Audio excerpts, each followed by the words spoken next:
السلام عليكم ورحمة الله وبركاته.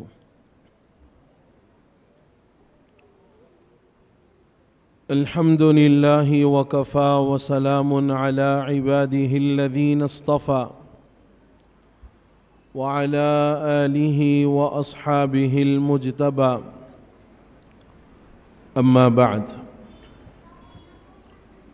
فأعوذ بالله من الشيطان الرجيم. بسم الله الرحمن الرحيم. إن الدين عند الله الإسلام.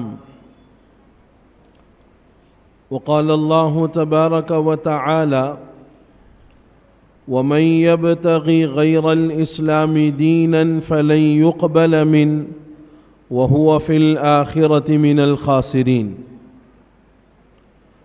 صدق اللہ مولانا العظیم. نہایت قابل احترام اسٹیج پر رونق افروز حضرات علماء کرام، سننے والے معزز سامعین، بزرگوں، دوستوں اور عزیز طلباء اور پس پردہ سننے والی مائیں اور بہنیں،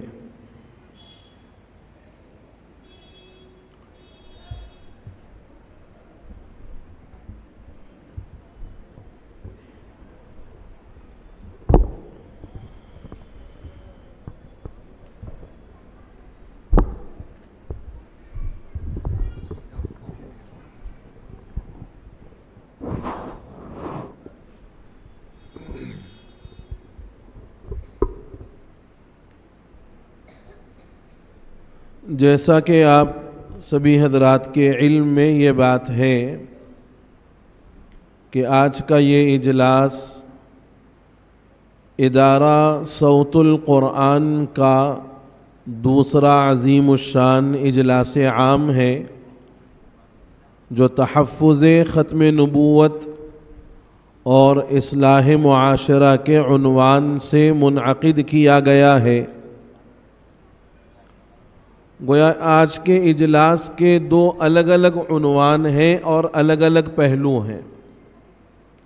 ایک تحفظ ختم نبوت اور دوسرا اصلاح معاشرہ.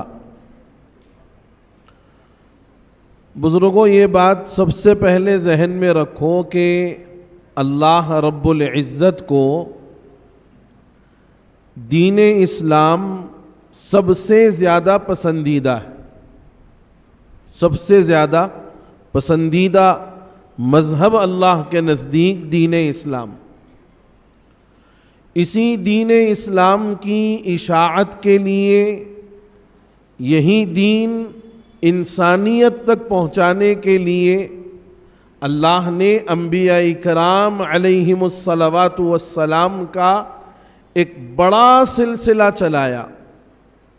سیدنا آدم علیہ السلام سے وہ سلسلہ شروع ہوا اور حضرت محمد عربی صلی اللہ تعالی علیہ وسلم پر اس سلسلے کو اللہ نے مکمل فرما دیا. اور اس دین کی حفاظت کے لیے، اس دین کی بقا کے لیے اللہ رب العزت نے حضرات انبیاء کرام علیہم الصلوات والسلام پر بھی حالات آئے تو ان حالات کو آنے دیا. پچھلے انبیاء سے متعلق ہے کہ ان کی قوموں نے آروں سے ان کو چیر دیا. نبی کا دنیا سے رخصت ہو جانا اللہ نے اس کو برداشت کر لیا، مگر دین اسلام کے بقا کے لیے اتنی بڑی قربانی انبیاء نے دی. اللہ نے وہ افواہہم واللہ متم نورہ ولو کرہ الکافرون، یہ چاہتے ہیں کہ اللہ کے نور کو اور اللہ کے دین کو اپنے منہ سے پھونک کر کے بجھا دیں اور ختم کر دیں، لیکن اللہ اپنے اس دین کے نور کو مکمل کرنا چاہتے ہیں اور مکمل کر کے رہیں گے، چاہے مشرکوں کو، کافروں کو کتنا ہی برا لگے اور کتنا ہی ان کو ناپسندیدہ گزرے. تو معلوم یہ ہوا کہ اللہ کے یہاں دین اسلام کی بڑی اہمیت. اب اس دین کو مسلمانوں سے چھیننے کے لیے، مسلمانوں کو اس دین سے ہٹانے اور برگشتہ کرنے کے لیے روز اول سے سازشیں جاری ہیں. اپنے اپنے اعتبار سے، اپنے اپنے طریقے سے مسلمانوں کو ان کے دین و ایمان سے ہٹانے کی لاکھ کوششیں ہو رہی ہیں. اسی لیے علامہ اقبال نے کہا کہ ستیزہ کار رہا ہے ازل سے تا امروز، چراغ مصطفی سے شرار بولہبی.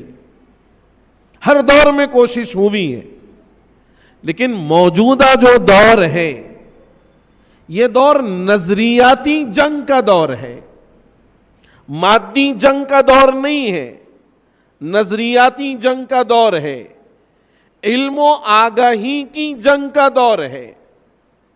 اور ایسے دبے انداز میں، دبے پاؤں فتنے ہمارے گھروں پر دستک دے رہے ہیں، بلکہ گھروں کے اندر تک داخل ہو گئے ہیں کہ ہمیں پتہ بھی نہیں ہے.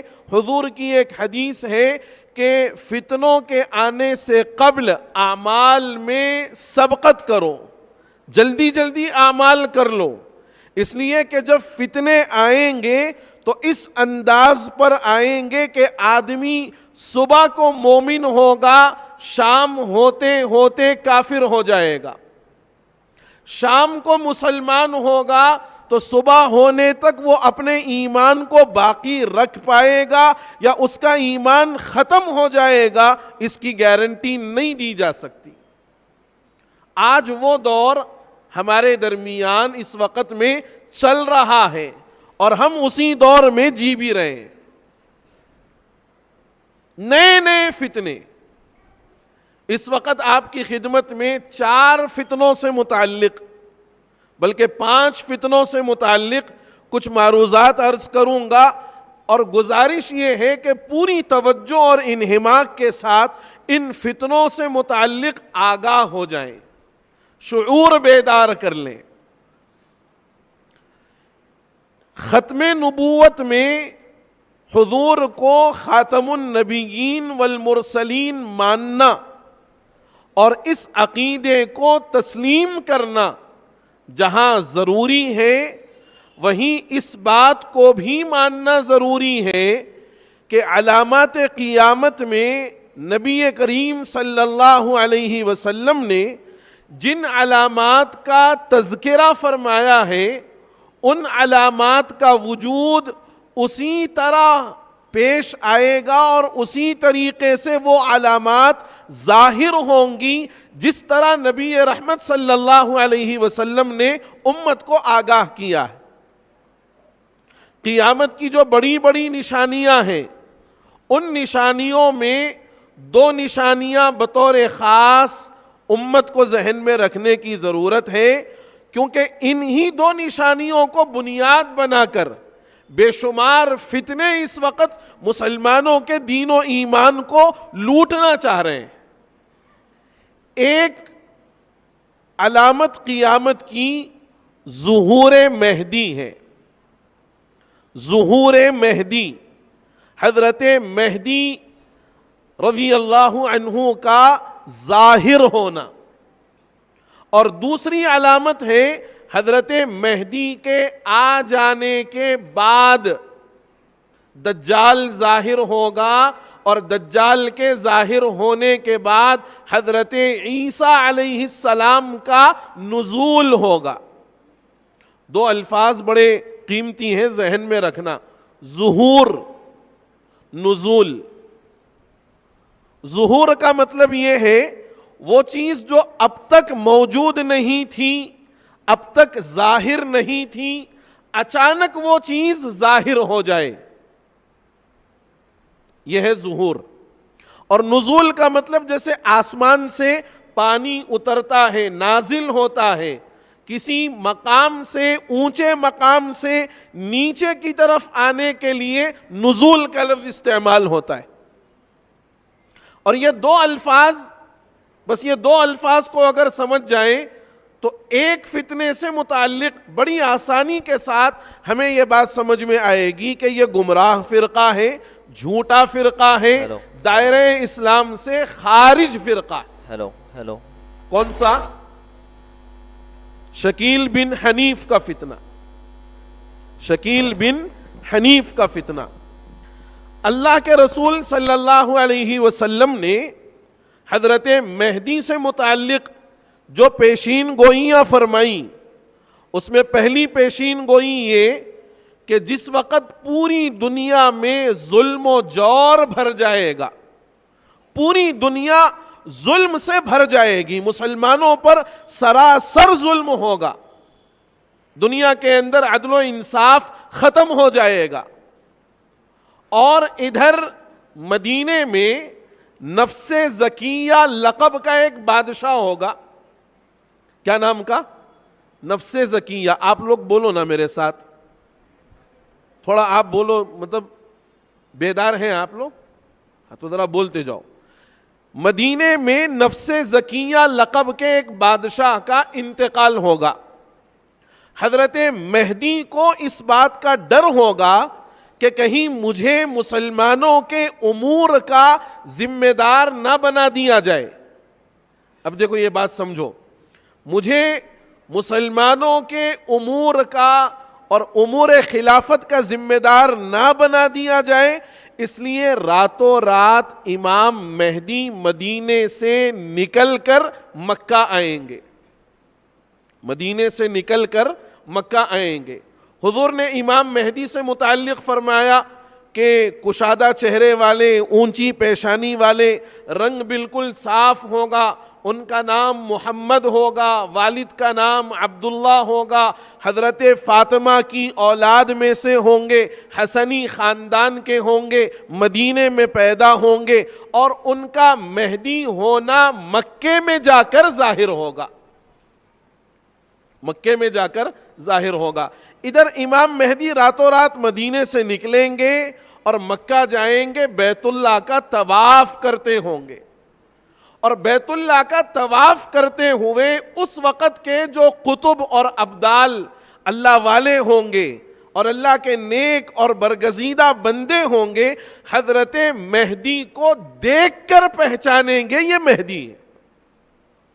حضرت مہدی دعویٰ نہیں کریں گے، حضرت مہدی خود کے مہدی ہونے کا دعویٰ نہیں کریں گے، لوگ دیکھ کر کے آئیں گے، پہچانیں گے، اور پھر آپ سے کہیں گے کہ ہم آپ کے ہاتھ پر بیعت ہونا چاہتے ہیں۔ امام مہدی بیعت لینے سے انکار کریں گے، امام مہدی بیعت لینے سے انکار کریں گے، لیکن وقت کے قطب اور ابدال بزرگان دین باصرار آپ کے ہاتھ پر بیعت کریں گے۔ اب شکیل بن حنیف کا مسئلہ کیا ہے؟ اچھا یہاں تک آؤ، پھر اس کے بعد شکیل کا مسئلہ سمجھتے ہیں۔ شکیل دربھنگا بہار کا رہنے والا، شکیل دربھنگا بہار کا رہنے والا، اس کا نام شکیل، امام مہدی کا نام محمد، شکیل کے باپ کا نام حنیف، امام مہدی کے والد کا نام عبداللہ۔ حضرت مہدی ہوں گے حسنی خاندان کے، یہ عجمی خاندان کا، یہ حضرت فاطمہ کی اولاد میں سے ہوں گے، اس کا کوئی بڑا عالی نسب بھی نہیں ہے، اور حضرت مہدی کا ظہور مکے میں جا کر ہوگا، مدینے سے راتوں رات نکل کر مکہ جائیں گے، لوگ دیکھ کر پہچانیں گے، نہ انہیں کبھی مکہ گیا نہ مدینہ گیا، نہ انہیں کبھی مکہ گیا نہ مدینہ گیا، اور امام مہدی کو دیکھ کر لوگ پہچانیں گے، آ کر باصرار ان کے ہاتھ پر بیعت کریں گے۔ امام مہدی تو بیعت لینے سے انکار کریں گے، لیکن یہاں شکیل بن حنیف کے جتنے مبلغین ہیں پورے ملک کے مختلف علاقوں میں پھر پھر کر، چکر لگا لگا کر، کالجز کے بچوں کو، اسکول کے بچوں کو، اور دینی اعتبار سے جو بہت زیادہ تعلیم یافتہ نہیں ہے، ناخواندہ طبقے کو پکڑ پکڑ کر سب سے پہلے تو علامات قیامت سمجھانے کی کوشش کر رہے ہیں کہ قیامت کی یہ علامت ظاہر ہو گئی، قیامت کی فلاں علامت ظاہر ہو گئی، اور ان علامات کے ظاہر ہونے کے بعد حضرت مہدی کا ظہور ہوگا۔ سنیں نا آپ؟ طبقہ بولتا کہ ہاں صاحب سنیں ہم۔ تو دیکھو امام مہدی ظاہر ہو گئے۔ اچھا، امام مہدی کے ظاہر ہونے کے بعد امام مہدی چھپیں گے نہیں۔ امام مہدی کے ظاہر ہونے کے بعد امام مہدی چھپیں گے نہیں، انڈر گراؤنڈ نہیں ہوں گے۔ شکیل بن حنیف اس وقت اورنگ آباد میں انڈر گراؤنڈ ہے، اور انڈر گراؤنڈ کون ہوتا؟ گڑبڑ رہسو والا، چور، لوگوں کا ڈبایا سو والا، انہیں لوگوں کا ایمان لوٹ رہا ہے، یہ ایمان لوٹنے والا چور ہے، ایمان پر ڈاکے ڈالنے والا چور ہے، اس لیے یہ انڈر گراؤنڈ ہے۔ تو سب سے صاف بات یہ ہے کہ حضرت مہدی کو اپنے مہدی ہونے کے دعویٰ کرنے کی ضرورت نہیں، اپنے ہاتھ پر بیعت کرانے کے لیے مبلغین کو بھیجنے کی ضرورت نہیں۔ شکیل اپنے ہاتھ پر بیعت کرانے کے لیے لوگوں کو اپنا مبلغ بنا کر بھیج رہا۔ اچھا، پھر دوسری بات، حدیث میں یہ بات آئی ہے کہ امام مہدی کے مقابلے کے لیے سفیانی لشکر آئے گا، سفیانی لشکر آئے گا، جو شام کا بڑا ظالم بادشاہ ہوگا، وہ سفیانی لشکر امام مہدی کے مقابلے کے لیے آئے گا۔ اور جب یہ آئے گا تو اللہ رب العزت مقام مکہ اور مدینے کے درمیان مقام بیدا میں اس کو زمین میں دھسا دیں گے۔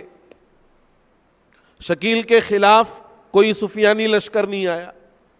پھر دوسری بات حدیث میں یہ بھی ہے کہ عیسائیوں کا ایک بڑا لشکر امام مہدی سے مقابلے کے لیے آئے گا، جنگ ہوگی، اور 70,000 افراد کے ساتھ امام مہدی عیسائیوں کا مقابلہ کریں گے، جس میں آپ کو فتح حاصل ہوگی، جس میں آپ کو فتح حاصل ہوگی۔ شکیل کے لیے کوئی عیسائیوں کا لشکر گیا نہیں، انہوں لڑنا تو دور کی بات ہے، لوگوں سے ملنے کو تیار نہیں ہے، لڑنا تو دور کی بات، لوگوں سے ملنے کو تیار نہیں ہے، اور لوگوں سے تو دور کی بات، علماء سے اس عنوان پر بات کرنے کے لیے بھی تیار نہیں۔ مگر پرلطف بات یہ ہے کہ جتنے اس کے ماننے والے ہیں ماشاءاللہ، چہرے، مہرے، لباس اور ٹوپی، نماز کا گٹا دیکھ کے یوں سمجھ میں آنا کہ بھائی سب سے بڑا اللہ والا ہے۔ اسی لیے لوگ کہتے ہیں کہ نجا ظاہر پرستی پر اگر کچھ عقل و دانش ہے، نجا ظاہر پرستی پر اگر کچھ عقل و دانش ہے، چمکتا جو نظر آتا سب سونا نہیں ہوتا۔ اب لباس دیکھ لیے، حلیہ دیکھ لیے، بولے صاحب بڑے اللہ والے اور بڑے جو ہے تہجد گزار نظر آ رہے ہیں، تسبیح ہاتھ میں ہیں، ذکر کے پابند ہیں، تہجد کے بڑے جو ہے اہتمام کرنے والے ہیں۔ یہ لوگ جھوٹ تھوڑی بولتے۔ شکیل بن حنیف کے ماننے والوں کی اس وقت جو صورتحال ہے وہ یہی، بڑے بالکل اسلامی لباس، اسلامی وضاقتہ، اسلامی حلیہ، یہ لوگ دیکھ کر کے بالکل نہ سمجھ پائیں کہ یہ کوئی گمراہ فرقہ ہے۔ اچھا، ایک اور بات، امام مہدی کا ظہور ہوگا، اس کے بعد دجال کا خروج ہوگا، پھر حضرت عیسیٰ کا نزول ہوگا۔ تو اب دجال ظاہر ہونے کے بعد حضرت عیسیٰ آئیں گے آسمان سے، تو نزول عیسیٰ کے لیے دجال کا موجود ہونا ضروری ایک، اور امام مہدی الگ شخصیت ہے، حضرت عیسیٰ الگ شخصیت۔ امام مہدی سے متعلق احادیث میں یہ بھی فرمایا کہ آپ کی حکومت 7 سال ہوگی، 7 ایئرس آپ حکومت کریں گے، خلافت آپ سنبھالیں گے۔ 7 سال کے بعد آپ اس دنیا سے انتقال فرما جائیں گے۔ اس کے بعد حضرت عیسیٰ علیہ السلام مسلمانوں کے امیر اور خلیفہ بنیں گے۔ آپ غور کرتے چلیے احادیث کے اندر کتنی وضاحت کے ساتھ ان باتوں کو بیان کیا گیا. حضرت عیسیٰ علیہ السلام سے متعلق ہے کہ آپ دمشق کی جامع مسجد کے سفید مینارے پر 2 فرشتوں کے کاندھوں پر ہاتھ رکھ کر اتریں گے, پھر امام مہدی آپ کو نیچے اتارنے کے لیے سیڑھی لگائیں گے. اس وقت فجر کی نماز کا وقت ہوگا, اقامت کہیں جا چکی ہوگی, اور اللہ کے رسول علیہ السلام نے فرمایا کہ اس وقت تمہارا کیا حال ہوگا جب عیسیٰ علیہ السلام تمہارے درمیان میں نازل ہوں گے اور تمہارا امام تم ہی میں سے ہوگا, یعنی امام مہدی امامت فرمائیں گے اور ان کی اقتداء میں حضرت عیسیٰ نماز فجر ادا کریں گے. حضرت عیسیٰ کے لیے ابن مریم کا لفظ قرآن نے استعمال کیا, اس لیے کہ حضرت عیسیٰ علیہ السلام بغیر باپ کے نفخ جبرائیل کی وجہ سے حضرت مریم کے بطن سے پیدا ہونے والے نبی ہیں. عیسیٰ علیہ السلام کے لیے ابن مریم کا لفظ ہے اور شکیل کے لیے بن حنیف کا لفظ ہے. اچھا, یہ 2 الگ الگ شخصیات ہیں. شکیل کہتا ہے کہ نعوذ باللہ مہدی بھی ہے اور عیسیٰ بھی ہے, مہدی بھی ہے اور عیسیٰ بھی ہے, 2 ایک شخصیت نہیں ہے. حضرت مہدی کے 7 سال خلافت کے گزرنے کے بعد انتقال ہوگا. حضرت عیسیٰ نزول کے بعد 40 سال دنیا میں رہیں گے, نکاح ہوگا, اولاد ہوگی, اور پھر جب آپ دنیا سے رخصت ہوں گے تو آپ کا جو مرقد بنے گا وہ نبی رحمت صلی اللہ علیہ وسلم کے برابر میں ایک قبر کی جگہ باقی ہے, وہاں حضرت عیسیٰ علیہ السلام کو سپرد خاک کیا جائے گا. صاف باتیں ہیں بالکل. اب ایسے لوگ جب آئیں گے تو آپ ان سے ایک بات اور ایک چیز کا سوال کرنا کہ بھائی دیکھو, میں اتنا زیادہ پڑھا لکھا یا اتنا زیادہ علمی اعتبار سے سمجھنے والا نہیں ہوں, آپ یہ بتاؤ کہ امام مہدی کے لیے ظہور کا لفظ ہے, حضرت عیسیٰ کے لیے نزول کا لفظ ہے, شکیل میں یہ 2 باتیں کہاں ہیں؟ شکیل میں یہ 2 باتیں کہاں ہیں بتاؤ.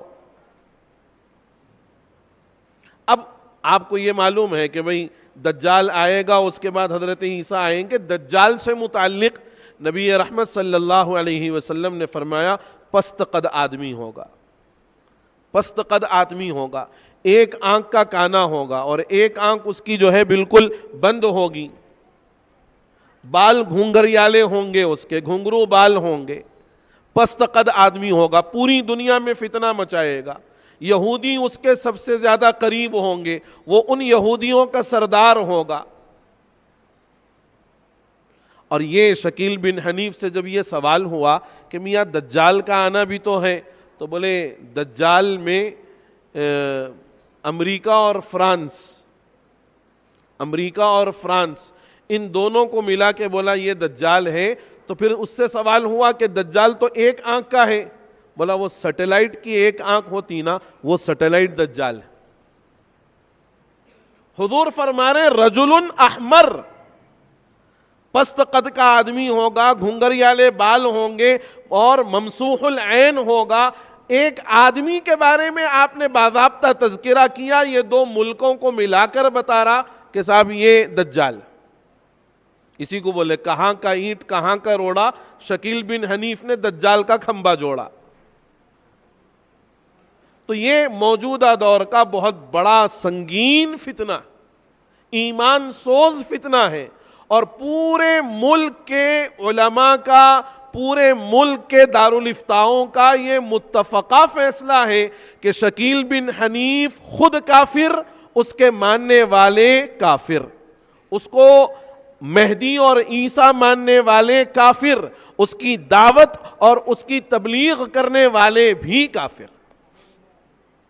دوسرا فتنہ جو اس وقت آپ کے قریبی علاقوں کے اندر ہے, فیاض بن یاسین کا فتنہ. فیاض بن یاسین کا فتنہ. بھئی دیکھو, ہمیں قرآن و حدیث کے ذریعے سے جو بات معلوم ہوئی وہ یہ کہ اللہ کی اطاعت کرنا ہے، اللہ کے رسول کی اطاعت کرنا ہے، اور مسلمانوں میں جو مذہبی امور کے ذمہ دار ہیں ان کی اطاعت کرنا ہے۔ اطیعوا اللہ و اطیعوا الرسول و اولی الامر منکم۔ یہ فیاض بن یاسین قرآن میں تحریفات کا بھی مرتکب ہے اور قرآن کے دروس کے نام پر لوگوں کو گمراہ کر رہا ہے۔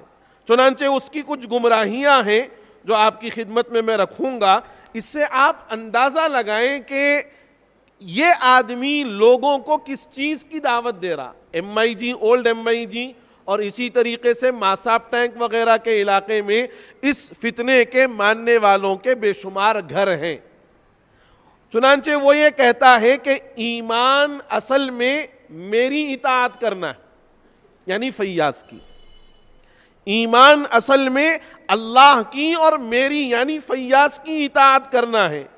میری اطاعت نہ کرنے والے پر گمراہی کا مہر لگ چکا ہے۔ فیاض کی اگر کوئی اطاعت نہیں کرا تو اس کا یہ کہنا ہے کہ اس پر گمراہی کا مہر لگ چکا ہے۔ میری اطاعت کے بغیر نماز، حج، روزہ، زکوٰۃ ساری عبادتیں بیکار، ساری عبادتیں بیکار، اور جو میری اطاعت نہیں کرے گا میں اسے آخرت میں جہنم سے نہیں بچا سکوں گا۔ جو میری اطاعت نہیں کرے گا میں اس کو آخرت میں جہنم سے نہیں بچا سکوں گا۔ مجھے نہ ماننا ایمان کی جھوٹی گواہی دینا ہے۔ آپ سنتے جاؤ، مجھے نہ ماننا ایمان کی جھوٹی گواہی دینا ہے۔ اور نعوذ باللہ ہم یہ مانتے ہیں مسلمان کہ ایمان کے بعد سب سے اہم ترین عبادت نماز، ایمان کے بعد سب سے اہم ترین عبادت نماز۔ فیاض یہ کہتا ہے کہ نماز سے بھی زیادہ اہم مجھ سے گفتگو کرنا ہے، نماز سے بھی زیادہ اہم مجھ سے گفتگو کرنا ہے، اور میری اطاعت کرنے والی عورتیں میری ماں سے بہتر ہیں۔ میری اطاعت کرنے والی بہنیں مسلمان عورتیں وہ میری ماں سے بھی بہتر ہیں۔ اچھا، مسلمانوں کے پاس سب سے بڑا ہتھیار اللہ سے اپنی بات منوانے کا دعا، اور قرآن یہ کہہ رہا ادعونی استجب لکم، تم دعا کرو میں قبول کروں گا، اور ساری عبادتوں کا مغز دعا، الدعاء مخ العبادہ، الدعاء ہی العبادہ، حدیث کے الفاظ ہیں۔ اب فیاض میموری بابا کا یہ کہنا ہے کہ دعا کرنا جائز نہیں ہے، دعا کرنا جائز نہیں ہے، اور انبیاء کی دعائیں بھی قبول نہیں ہوئی، انبیاء کی دعائیں بھی قبول نہیں ہوئی۔ اسی طریقے سے یہ بھی کہتا ہے کہ دعا کرنا ایک ضد ہے، دعا کرنا ایک ضد ہے۔ ضد کا مطلب یعنی اللہ تعالیٰ پر زبردستی کرنا کہ آپ یہ کام کرو، اللہ تعالیٰ پر زبردستی کرنا آپ یہ کام کرو۔ اچھا، ایک اور حضرت ابراہیم علیہ السلام نے اپنے والد کے لیے دعا کی کہ ان کو ایمان کی توفیق ہو جائے، تو اب حضرت ابراہیم علیہ السلام کے لیے کہتا ہے کہ اپنے والد کے لیے جو انہوں نے دعا کی تھی، نعوذ باللہ یہ حضرت ابراہیم علیہ السلام کی نادانی تھی، حضرت ابراہیم علیہ السلام کی یہ نادانی تھی۔ قرآنی آیت میں تحریف کرتا ہے۔ قرآن میں ایک آیت ہے جو بار بار ہم سنتے ہیں، یا قرآن کی ایک دوسری آیت ہے یا ایھا الذین آمنوا ادخلوا فی السلم کافہ، اور یہ کہتا ہے یا ایھا الذین خذوا فی العلم کافہ، دوسرے پارے کی آیات۔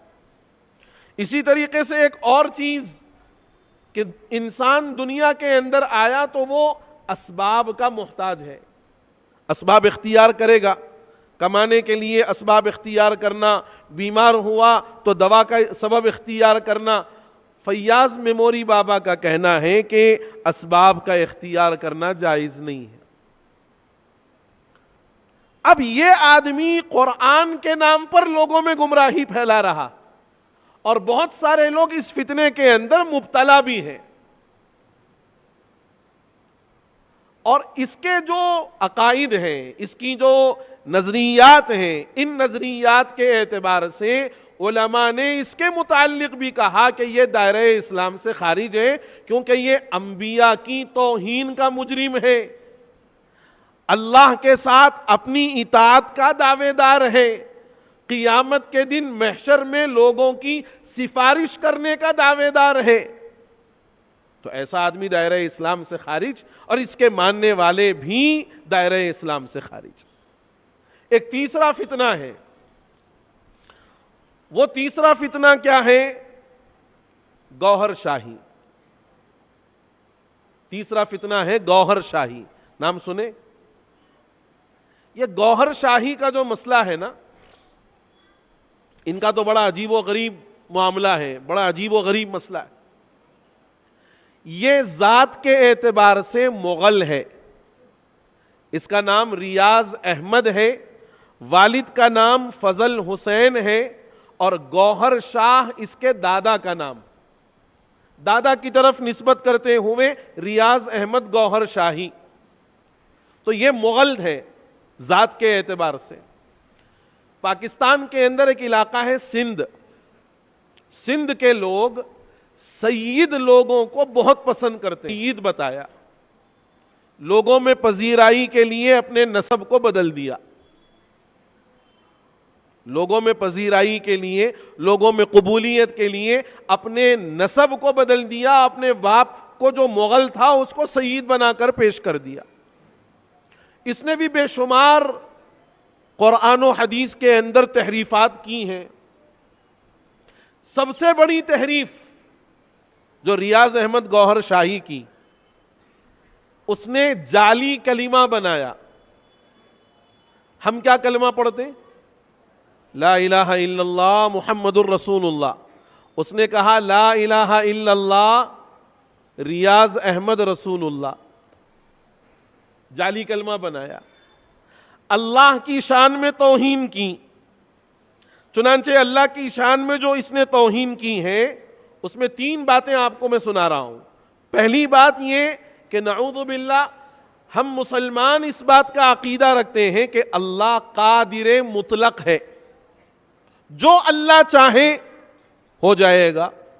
اللہ کا کن ہو وہ چیز موجود ہو جائے گی. اللہ قادر مطلق ہے. ریاض احمد گوہر شاہی یہ کہتا ہے نعوذ باللہ اللہ مجبور ہے. اللہ مجبور ہے.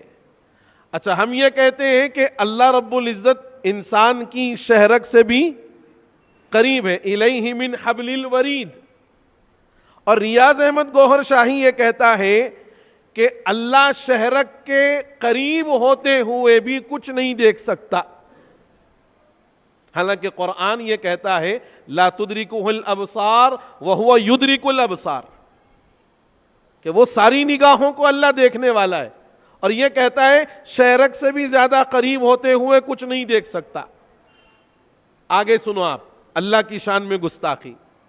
کہتا ہے کہ حضور جس وقت معراج میں تشریف لے گئے تو حضور نے اللہ رب العزت کا دیدار کیا، روبرو ہوئے، بات چیت ہوئی. ریاض احمد گوہر شاہی یہ کہتا ہے کہ معراج میں جب حضور تشریف لے گئے تو اللہ کے ہاتھ میں حضرت علی کی انگوٹھی تھی.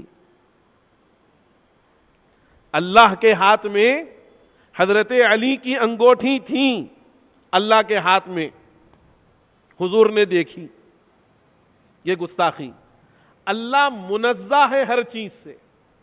جتنی چیزیں مخلوقات کی ضرورت ہے اللہ ان ساری چیزوں سے بے نیاز ہے، منزہ ہے، پاک ہے. سبحانہ وتعالی عما یشرکون. مگر ریاض احمد گوہر شاہی کے عقائد اللہ کی ذات سے متعلق، اس کی گستاخیاں. اچھا، اب نبیوں کی شان میں گستاخی. کہا کہ حضرت آدم علیہ السلام کو حسد اور شرارت نفس کا مرض تھا. حضرت آدم علیہ السلام کو حسد اور شرارت نفس کا مرض تھا. نعوذ باللہ، ہزارہا مرتبہ. اسی شرارت نفس کی وجہ سے آپ نے اس پھل کو کھایا جس کے کھانے سے اللہ نے آپ کو منع کیا تھا.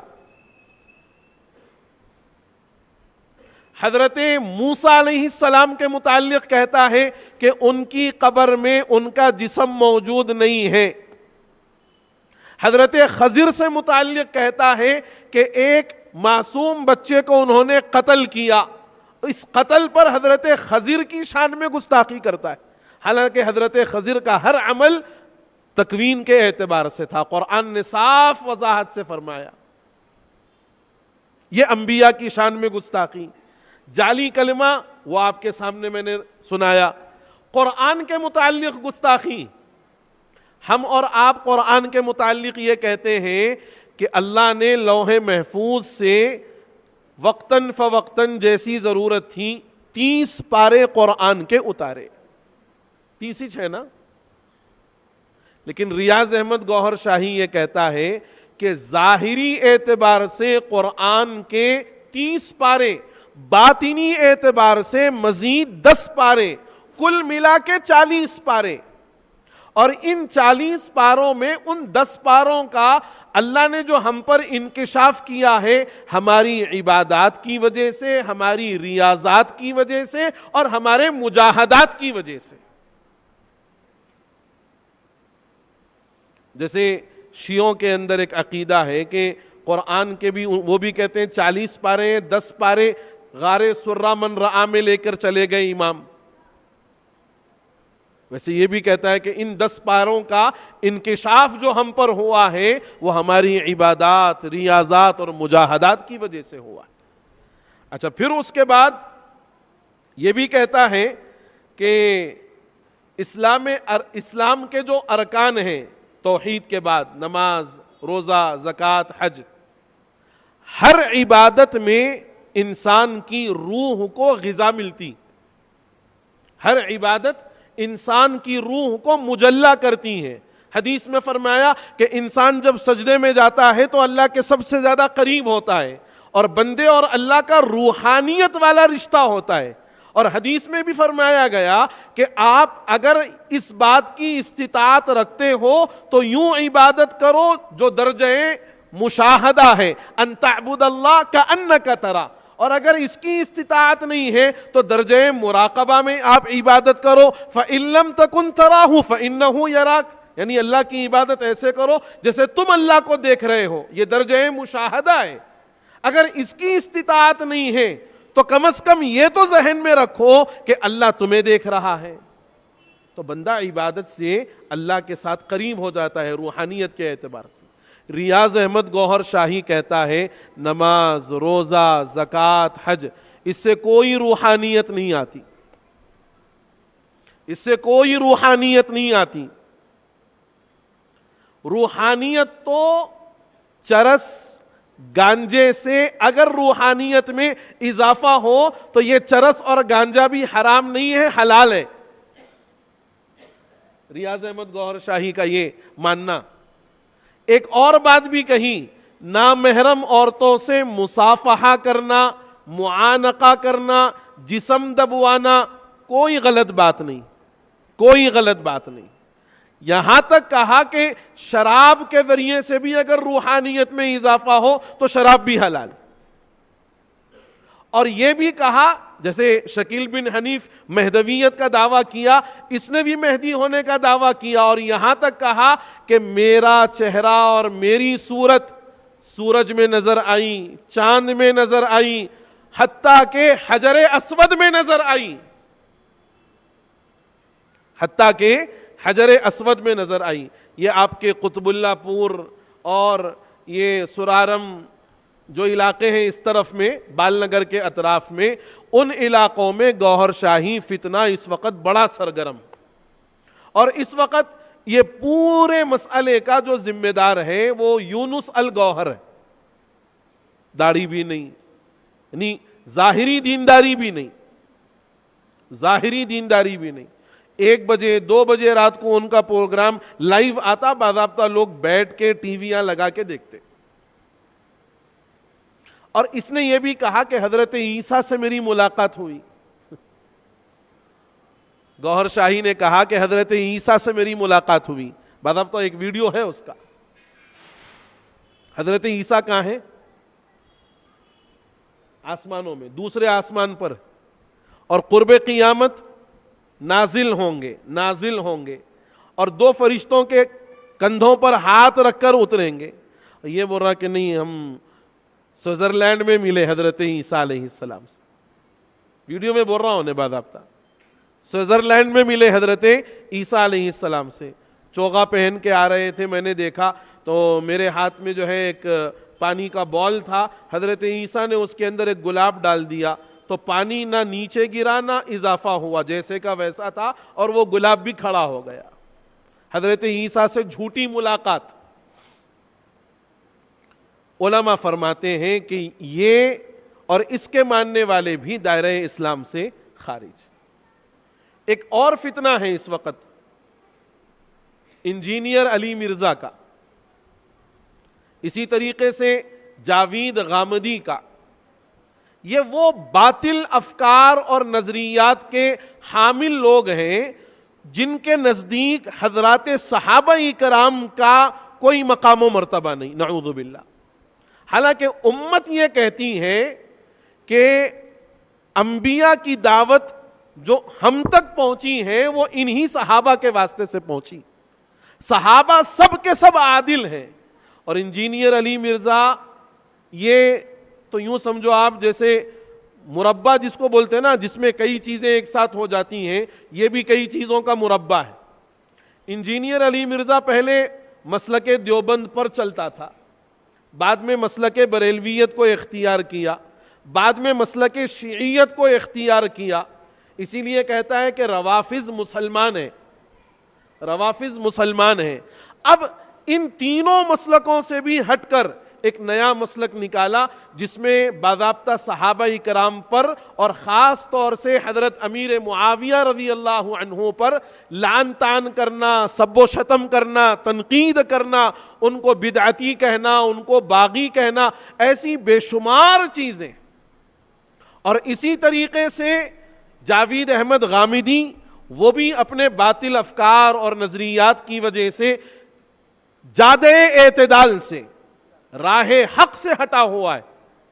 علماء فرماتے ہیں کہ انجینئر علی مرزا اپنے عقائد کی وجہ سے کافر تو نہیں ہے لیکن فاسق ہے، ضال بھی ہے، گمراہ بھی ہے. ندیم عدیل ایک یوٹیوبر ہے، جاوید غامدی ایک یوٹیوبر ہے، انجینئر علی مرزا ایک یوٹیوبر ہے.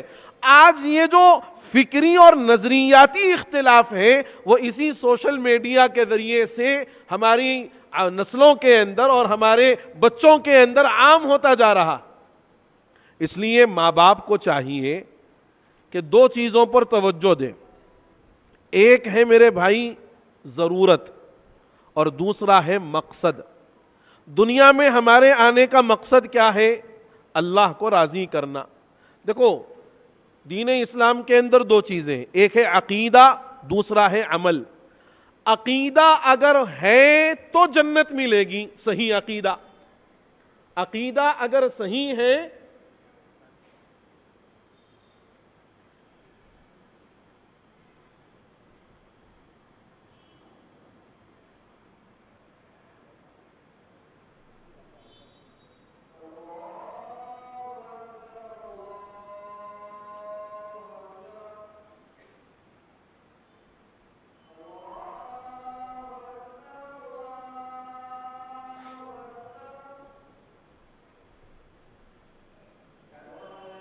ہے ضرورت. مقصد یہ ہے کہ ہم اس دنیا سے اپنی آخرت کی تیاری کر کے جائیں اور دنیا کے اندر رہنے کے لیے باضابطہ کچھ چیزوں کے کرنے کی ضرورت ہوتی ہے. آج ہم ضروریات کے پیچھے اس قدر لگ گئے کہ مقصد کو بھول گئے. ضروریات کے پیچھے اس قدر لگ گئے کہ ہم نے مقصد کو بھلا دیا. اور مقصد کو بھلانے میں یہ چیز بھی داخل ہے کہ اولاد کے دین و ایمان کے تحفظ کی فکر اور ان کے دین و ایمان کی نگرانی کرنا یہ والدین کی ذمہ داری ہے. حضرت یعقوب علیہ السلام کا جب آخری وقت آیا، حضرت یعقوب علیہ السلام نے اپنی اولاد کو جمع فرمایا اور جمع کر کے کہا کہ میرے بعد تم کس کی عبادت کرو گے؟ ما تعبدون من بعدی. آخری وقت ہے حضرت یعقوب علیہ السلام کا. یہ نہیں فرمایا کہ میاں یہ بینک بیلنس ہے اور یہ فلاں اور یہ فلاں. یہ فرمایا کہ میرے بعد تم کس کی عبادت کرو گے، یعنی راہ حق پر قائم رہو گے، راہ حق پر قائم رہنا ہے. تو اس کے لیے میرے بزرگوں بہت ضروری ہے کہ ہم اپنی اولاد کے دین و ایمان کے تحفظ کی فکر کریں. ضرورت مرنے تک لگی ہوئی ہے، کبھی ضرورت ختم ہونے والی نہیں ہے، لیکن اپنے مقصد کو ضرورت کے لیے بھول نہیں جانا ہے، مقصد کو ختم نہیں کرنا ہے. ہم دنیا میں ایک خاص مقصد کے لیے بھیجے گئے، اور وہ خاص مقصد ہے اس دنیا میں رہتے ہوئے اپنی قبر، اپنی آخرت اور اپنے اعمال کی خوب اچھی طریقے سے تیاری کرنا. آج جو فتنے ہیں ایمان سوز ہیں، یہ ایمان کے لٹیرے ہیں جو ہمارے گھروں پر آ کر دستک دے رہے ہیں. اگر ہم اپنی اولاد کے دین و ایمان کے تحفظ کی فکر نہیں کریں گے، اپنے اولاد کے ایمان کو بچانے کی اور صحیح راہ پر ان کو لگانے کی اگر ہم کوشش نہیں کریں گے، تو کل میدان قیامت میں اولاد ہمارا ہی دامن پکڑے گی اور یہ پوچھے گی کہ یہ جانتے سب تھے لیکن ہمیں بتاتے نہیں تھے. تو اپنے گھروں کے اندر عقائد کی تعلیم، اپنے گھروں کے اندر اعمال کی تعلیم، اپنے گھروں کے اندر موجودہ دور کے ایمان سوز جو فتنے ہیں ان فتنوں سے آگاہ کرنا ہر ماں باپ کی ذمہ داری ہے، اور ساتھ ہی ساتھ نوجوانوں کی بھی ایک ذمہ داری ہے کہ علاقے کے علماء سے جڑ کے رہنا. ہر چیز یوٹیوب اور گوگل پہ نہیں ہے، ہر چیز مفتی یوٹیوب اور مولانا گوگل کے پاس نہیں ہے. ہر چیز تو یہ علماء اور مفتیان کے پاس موجود ہے، لیکن ہم ان علماء سے دور بھاگ رہے ہیں، مفتی یوٹیوب اور مولانا گوگل کو ہمیشہ کھول کے دیکھتے جا رہے ہیں. کوئی بھی مسئلہ ہوا ٹھہر ذرا گوگل پہ مار کے دیکھتا ہوں.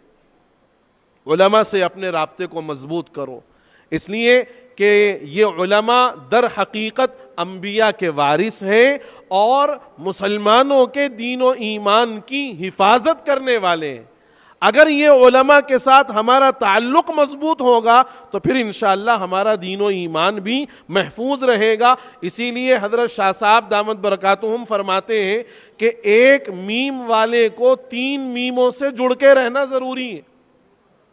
ایک میم والے کو 3 میموں سے جڑ کر رہنا ضروری ہے. مسلمان میم سے شروع ہے، اس ایک میم والے کو 3 میموں سے جڑ کے رہنا، مسجد سے، مدرسے سے، مولوی سے.